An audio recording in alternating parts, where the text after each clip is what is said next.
understand the different layers of the things that you're seeing.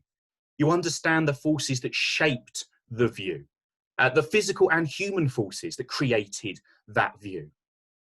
And the reason it has that ability is because geography is such a powerful subject. At least it can be. It has the potential to be if we teach it well and if we get our curriculum right. And certainly I've been teaching for 17 years now. We haven't always got it right. And I go into a lot of different schools as an SLE. And we're still not always getting it right. And that's what I want us to have a think about today. There are different ways of approaching the teaching of geography, different kind of ideological traditions that we need to be aware of. This is taken from Teaching Geography, an article by Richard Bustin. The ideological traditions, I think, were categorized by Eleanor Rawling, first of all, in 2000. So it's got a bit of a history to it. And I think this is really important because we don't, as a country, have a coherent view of what education is for. And I don't think as a geography discipline, as a subject community, we have a coherent view of what geography is for. We have lots of different opinions on why we should be teaching our subject, and that changes the way that we teach it. So you can see the ideological traditions on the left-hand side there, and you can have a look and kind of see where you might pitch yourself. It could be that you see geography as a very utilitarian subject. It is useful, it gets a job. And we see that sometimes at option evening. We kind of sell it as, geography graduates, the most employable of all the graduates and things like that. Is, has lots of useful employability skills. We might see it as a very progressive tradition. We might see it actually about helping children to understand their own place in the world, that geography is just a medium for teaching learning skills. We're not teaching a subject, we're teaching them to learn. We might take it from a very radical point of view. We see that kind of growing at the moment with people like Radical Paul on Twitter. It's kind of radical approach to geography, where it's about taking hold of an issue and teaching students to change the world. We want to make them not just aware of climate change, but to be activists. Or we're seeing at the moment some calls around the Black Lives Matter protests and saying, well, actually, we need a more radical approach in education so that people challenge what's going on in the world. Or we might take a liberal humanist point of view. And that's where I pitch myself. I'm very much a liberal humanist. I see knowledge as being valuable for its own sake. I think that geography is about passing on this kind of accumulated wisdom of generations onto the next generation as their inheritance, their gift. So that's where I pitch myself. And I think it matters. I think we need something like this, because if we don't know our ideological tradition, we end up very confused when we put our curriculum together. We end up with a little bit of kind of all progressive education. We want to throw in some study skills here, or we also want them to be quite radical, and we want to pass on some knowledge. And we don't do anything then especially well. We just end up with this kind of mess of various different bits and pieces. So I think we need to be aware of our tradition. There is another way of looking at this, and this is the view of Michael Young and John Muller, who talked about kind of the three futures model. And they said that over time, we've gone through these kind of different views of knowledge in the curriculum. And so with future one, we see knowledge as something which is very fixed and uncontested, and we're just passing it from one person to the other. That would be the kind of capes and bays approach to geography. Now, here's a list of all the continents you need to know, the countries and their capital cities, their major exports, the kind of fundamentals of physical geography, and we're just going to pass that on from one person to the next, and you just need to know what we know. And kind of the E.D. Hirsch view of knowledge and the curriculum. So that's kind of our future one. And it was certainly very common in geography education right the way through at the beginning of the 20th century. But it started to be challenged in the 1960s and 1970s. And what we moved into then was this kind of future two view of knowledge, which said that all knowledge is contested. We can't pass on geographical knowledge from one generation to the next, because knowledge is created by each individual. It's particular to them. It's always relative. So there is no objective truth to pass on. Instead, we need to be teaching kind of critical pedagogy. We need to be teaching them to view things through the perspective of a Marxist perspective, or critical race theory, or gender theory. And that's how we want to approach geography. And we saw this kind of explosion of different geographies that we could teach. But within that, It also changed our pedagogy. And because we felt we couldn't pass on knowledge from one person to the other, the way that we taught started to change.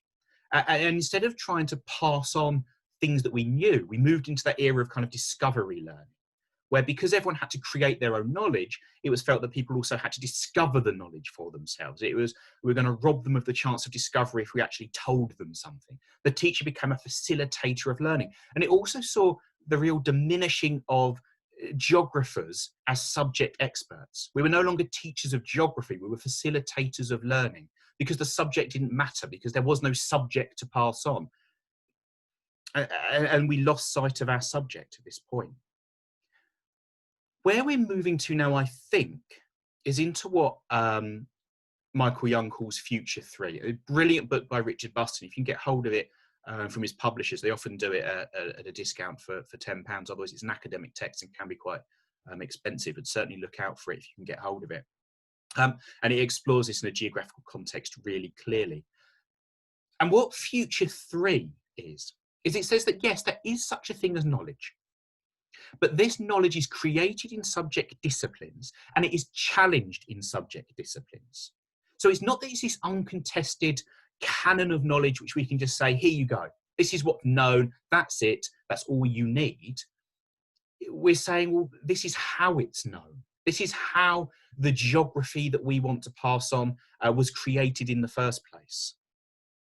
And our role then as geography teachers becomes really important, because it's suddenly our responsibility to look through this academic discipline of geography and to select the very best that's coming out of geography to pass on to the next generation, and to be aware of the changes in our discipline, so that we can make sure that we're still talking about geography as a relevant subject today, that we're not simply talking about the geography that existed 20 or 30 or 40 years ago. And our role as specialists becomes much more important.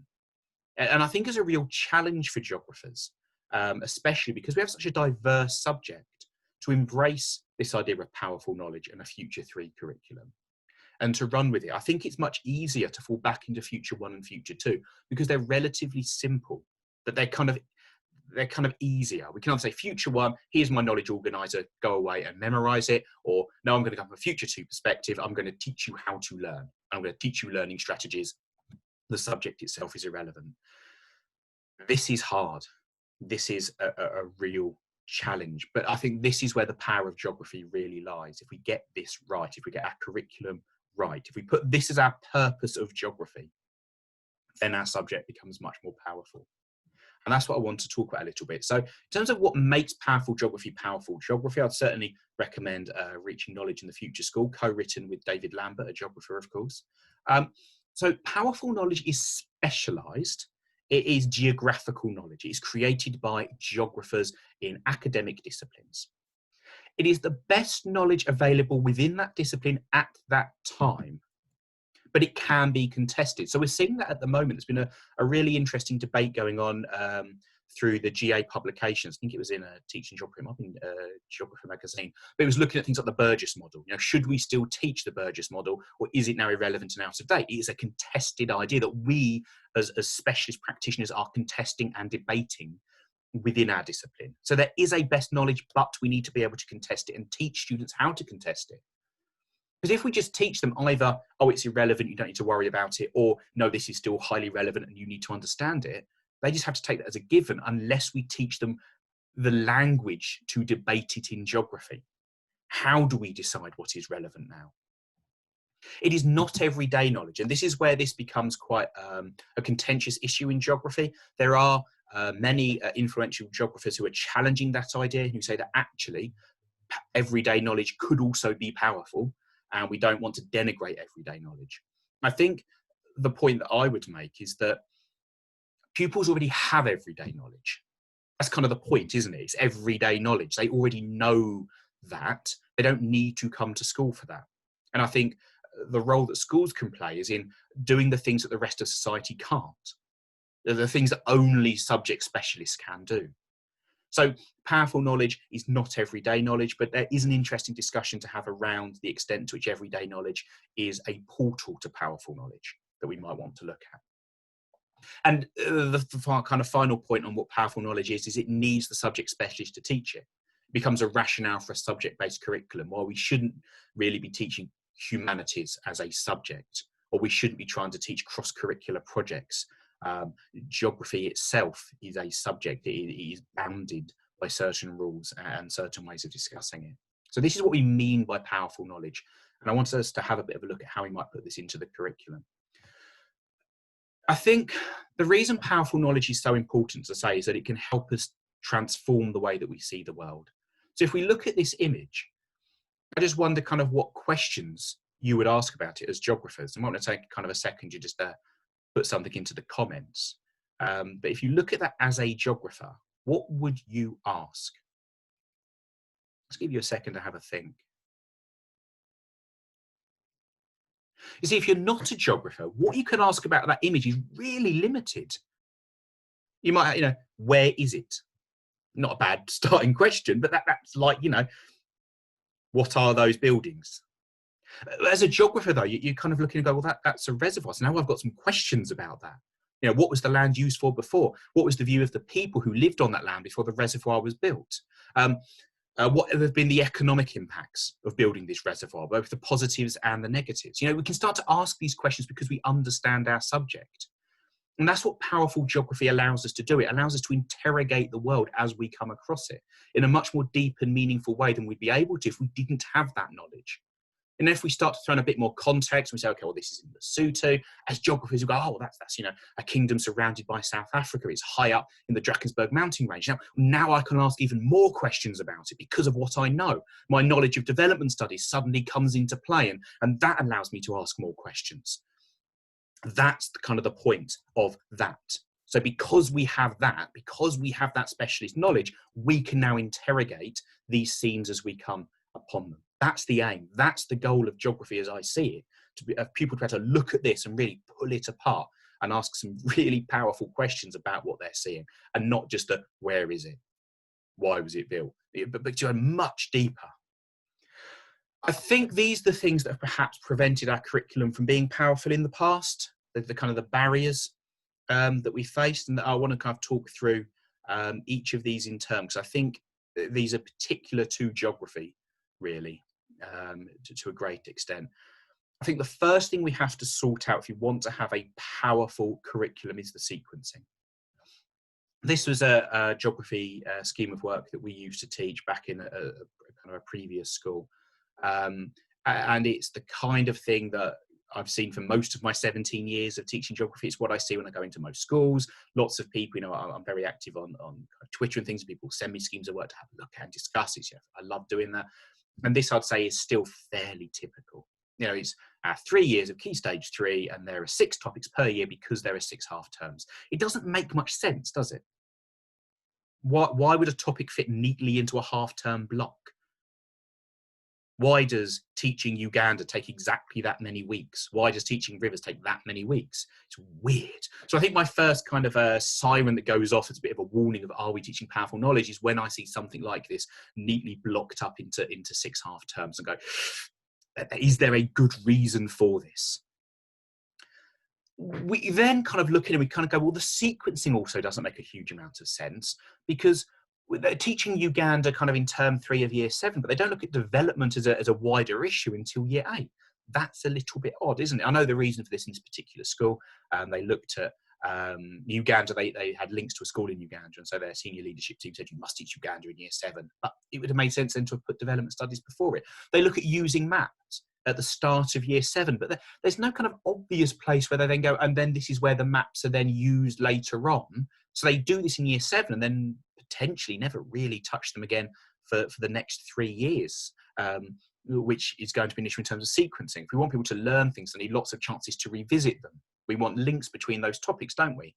They look at cold environments before weather and climate. It doesn't make much sense, apart from that term 6, you can go outside and study weather and climate out in the school field. But it conceptually, in terms of the sequencing of the curriculum, that is not a good way to make that decision. Kind of topics like the geography of sport.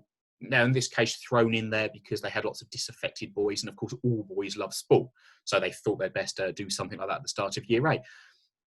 and I'm sure there is some really powerful geography you can do around sport, probably, but of our entire geographical discipline, are we really saying that's the best geography, the most powerful geography, or is it simply a way of trying to teach some geographical skills and trying to hide it behind this veil of this vaguely relevant subject? I think it's more often the latter. So I think we have to get sequencing right first. We have to put it into a logical sequence where one topic flows into the next, and we're always using what we studied before as we go forward.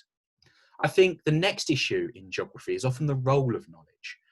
And certainly when I started teaching, and I still hear it now sometimes, of things like this. When we start talking about knowledge, we start hearing people bemoaning rote learning and that it's not meaningful. We start hearing about drill and kill, culture of testing, weighing the pig doesn't make it grow. And this is what knowledge has become. It's become this kind of almost demonized, scary thing.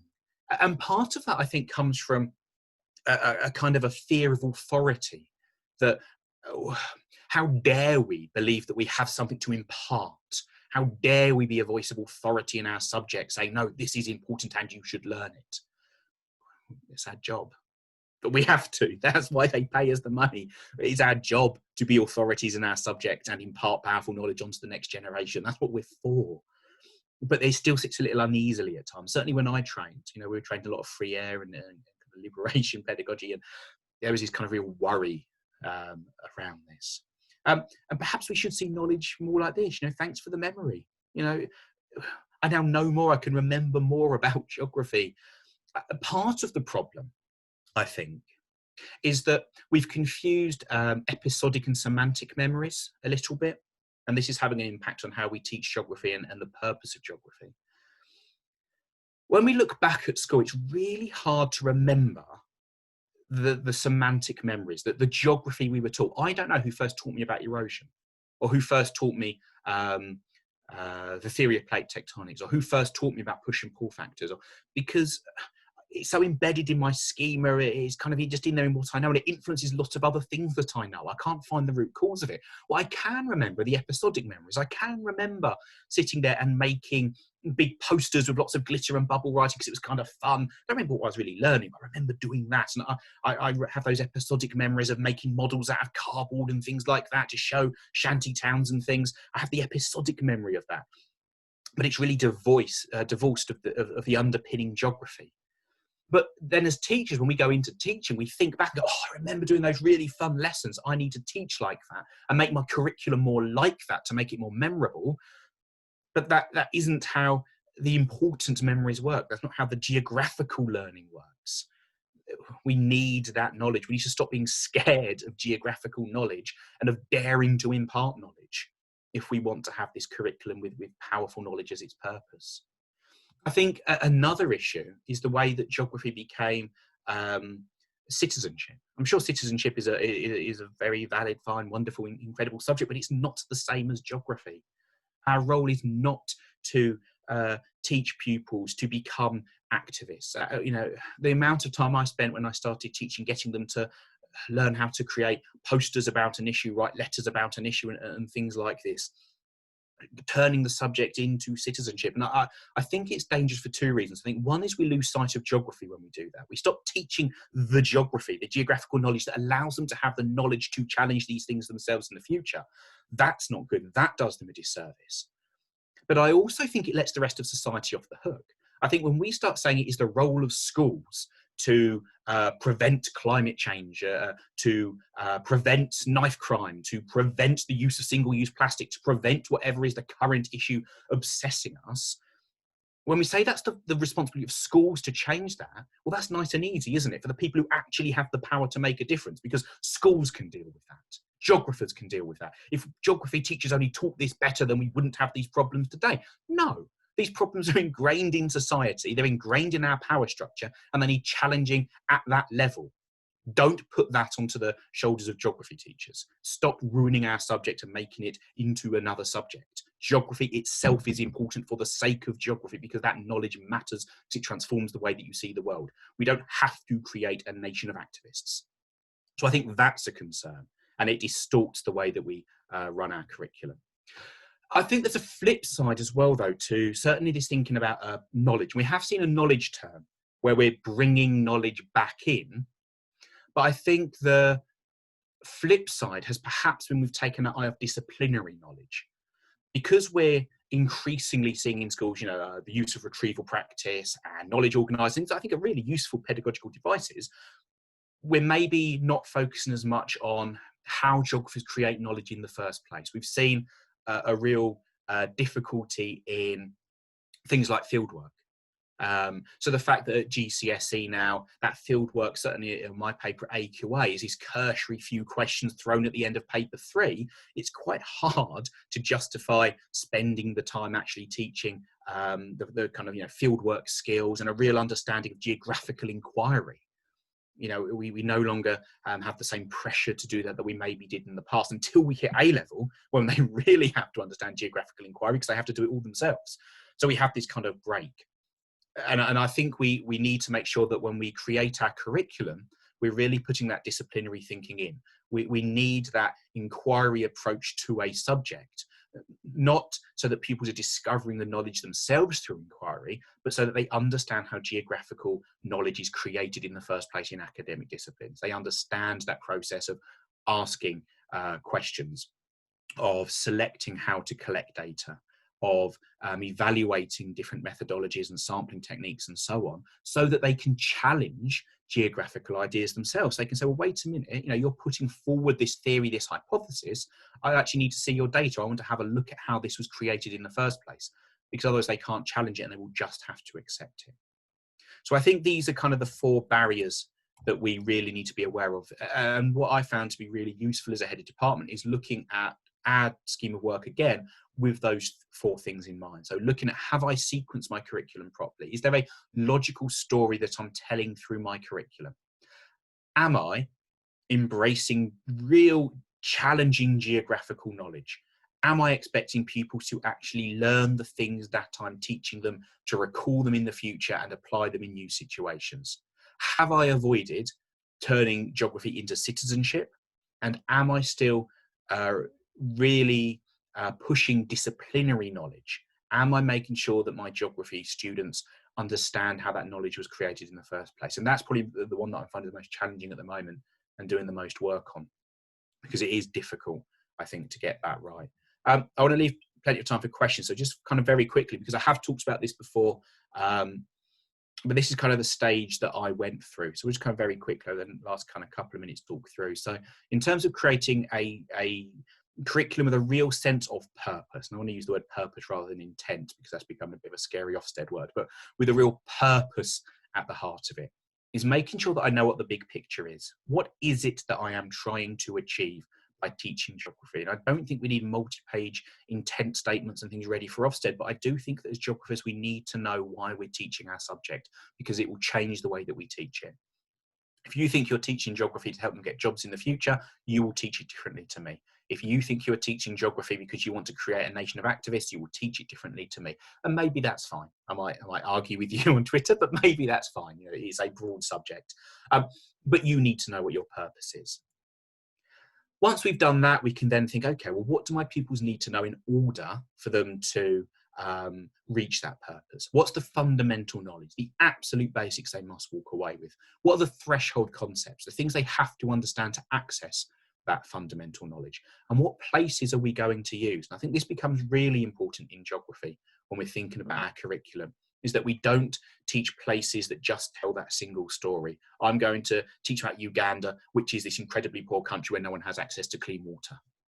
No, so it's more complex than that, isn't it? I'm going to teach about Bangladesh because of the floods. Is that all Bangladesh is? Brazil is nothing more than favelas and the Amazon rainforest.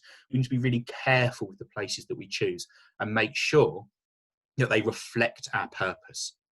Why are we choosing them? What do we want them to understand when we look at that place?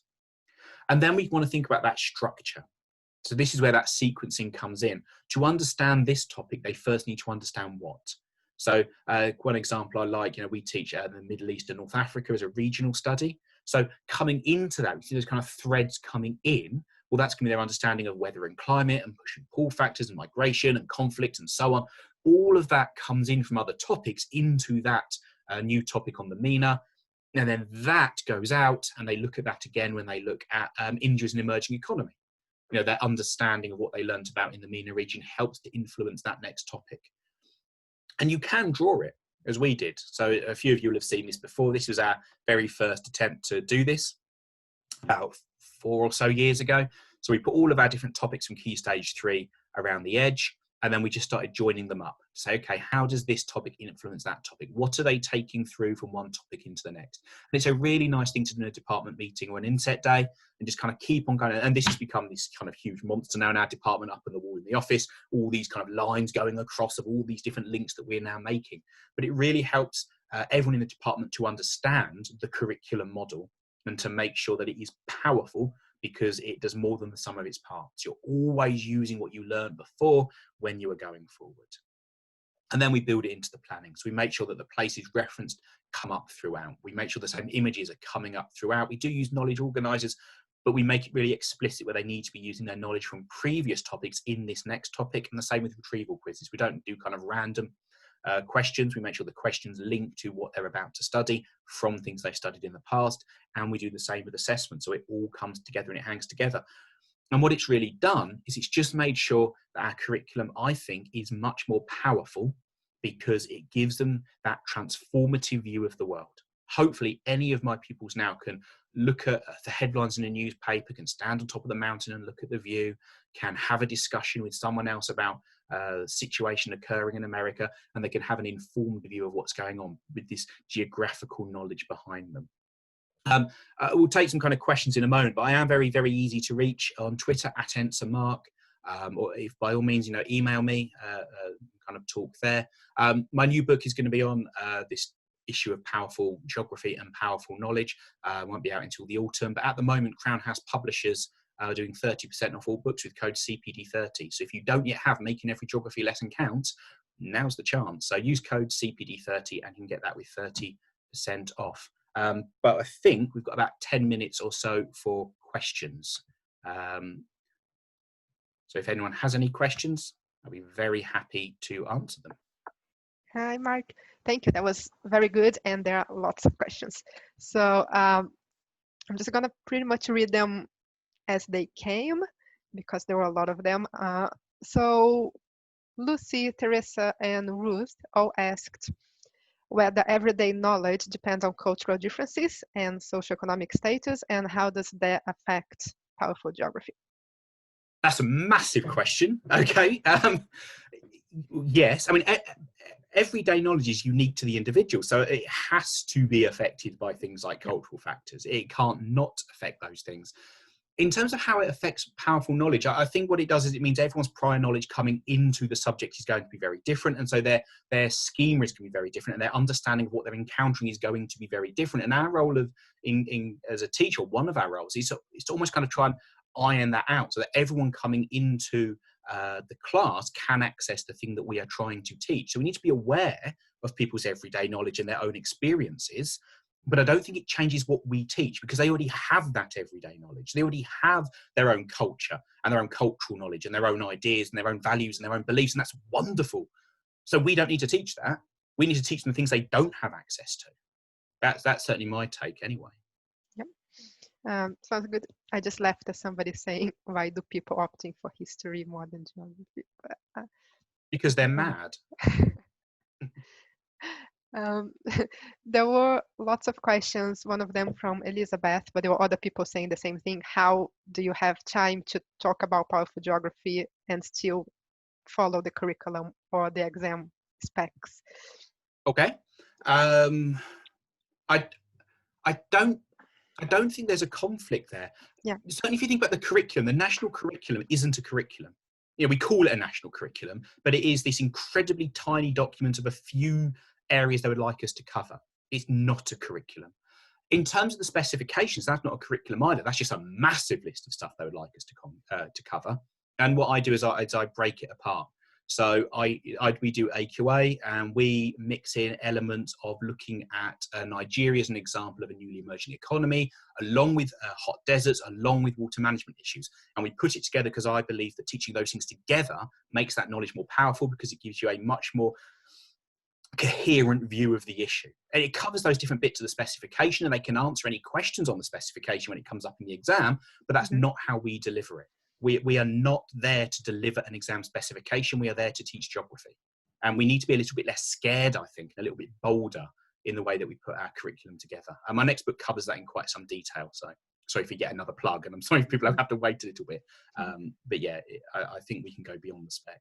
Yeah. So Elizabeth and also Mark asked about cross-subject, cross-curricular topics, and about interleaving with other subjects as well to build powerful knowledge. Okay. I'm not sure.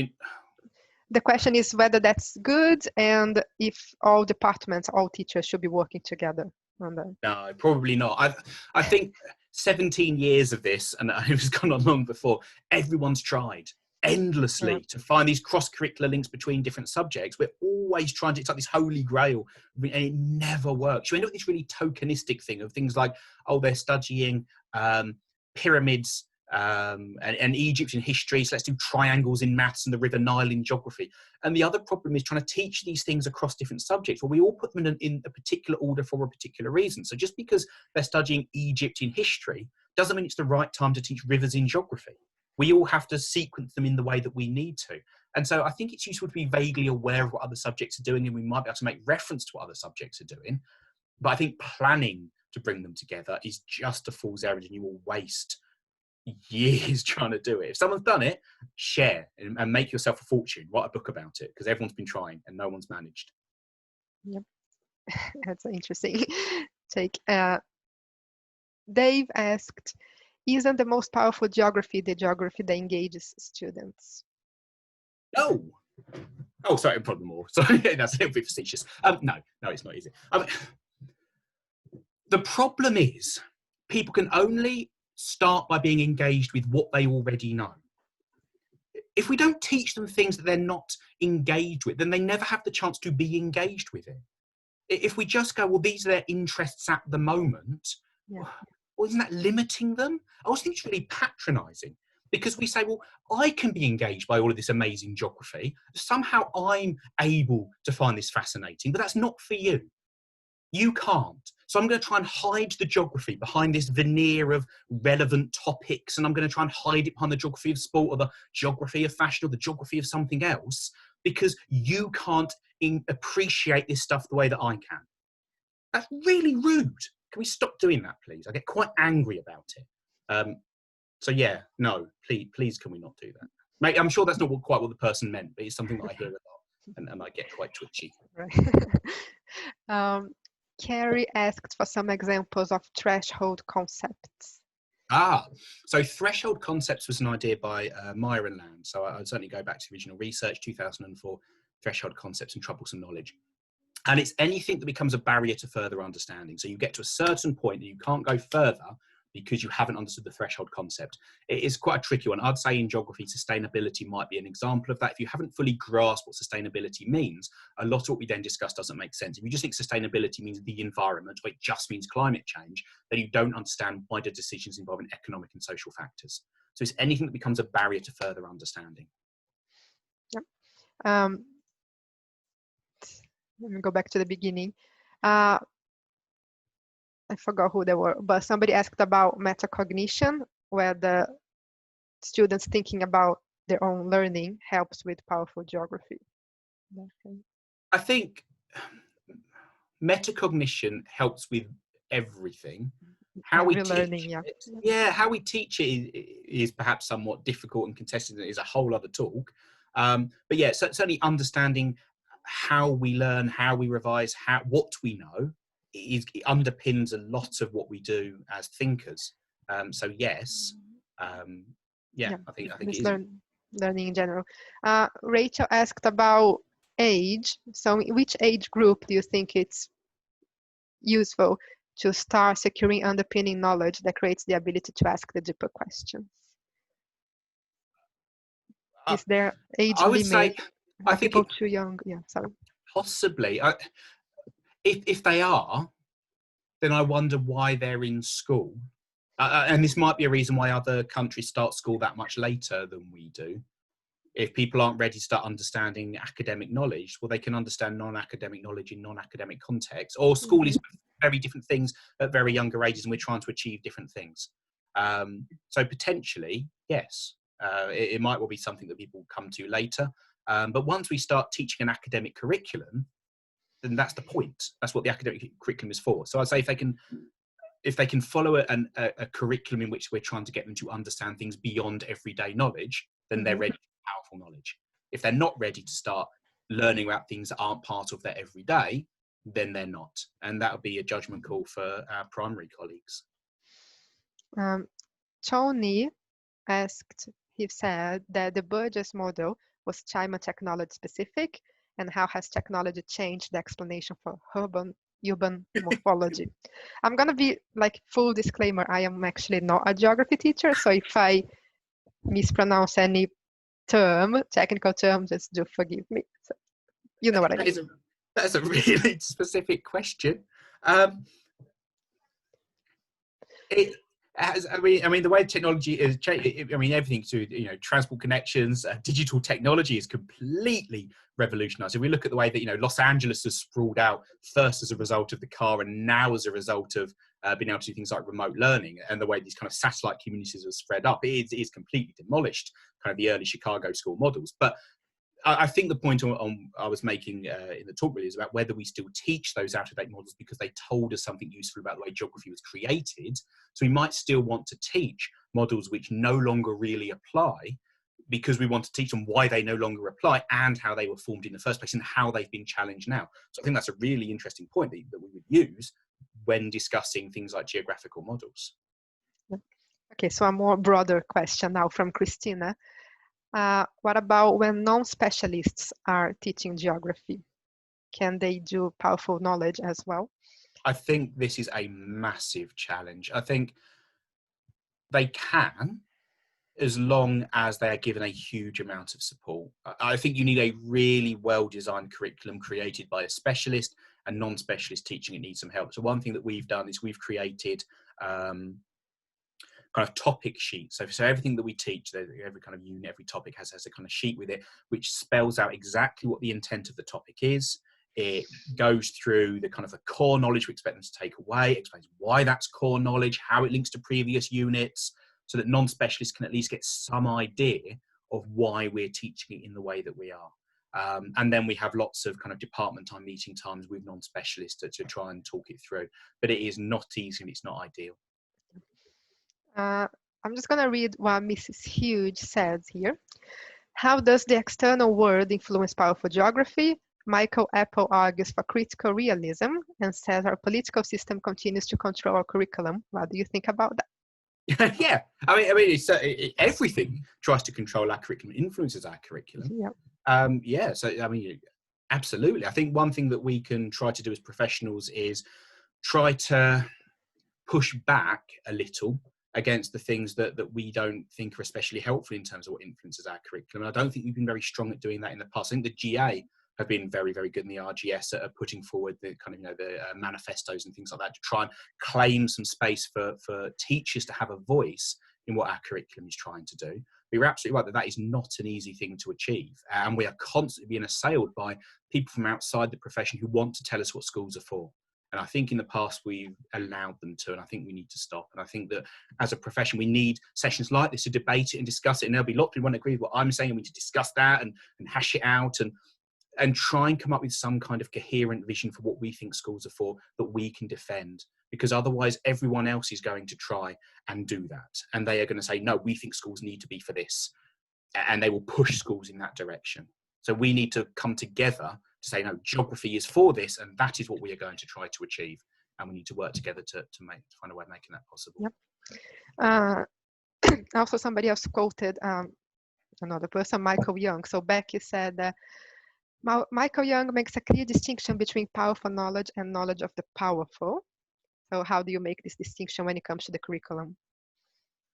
Yeah, I mean, he certainly, when he started writing back in the 60s, 70s, that was his concern, was his kind of knowledge of the powerful, was trying to teach people things that just came from one particular viewpoint, one particular perspective. And it was choosing knowledge because the powerful had it, and therefore that's what we were going to teach. Whereas powerful knowledge, I make the distinction in saying it's the knowledge that transforms the way people see the world. And that isn't the same as the knowledge that the powerful have, because if we look at the knowledge the powerful have in Parliament, it turns out it's not that transformative or useful. We want to have a look at what's genuinely going to change what our pupils can do and how they see the things that they're encountering. And that's not the same as just the knowledge the powerful happen to have. It's not just saying, well, private schools are teaching this, so we need to teach this, or private schools are teaching in this way, therefore we need to teach in this way, despite what Andrew Adonis tries to tell us. Okay. So I think we're almost out of time. So I'm going to ask you just one more, I think it's a quick question from Dave. Can you recommend a journal that has academic research for Powerful Knowledge 3 and they are condensed enough for busy teachers? Yeah, I'd say the Geographical Association journal. It is brilliant, and not just teaching geography, but geography as well. Very, very kind of detailed articles on up-to-date contemporary disciplinary knowledge, but in 6 or 7 pages at a time. Is great for keeping your powerful knowledge up to date. Yeah, that's amazing. So thank you, Mark. I'm gonna have to stop now. There are a lot of questions still there, so everybody go for Twitter, use our hashtag, tag Mark, tag Seneca, and he will do his best to answer everybody on Twitter. It'll be a busy day. It will be a busy day. There already been loads of Twitter, so you're gonna have like 100 notifications probably when you go back on your phone. Thank you very much, Mark. That was great. And just so I'll be sharing the link so this is always being recorded, and you will have access to the recordings and to the slides. So just follow that link. There will be a break now. So if you want to go make a cup of tea or other stuff, and please be back at before 10:25. That's when we'll start our first session of short talks by Polo, Josh Sutherland, and Penelope. Okay, so go away and come back at 10:23 tops, please.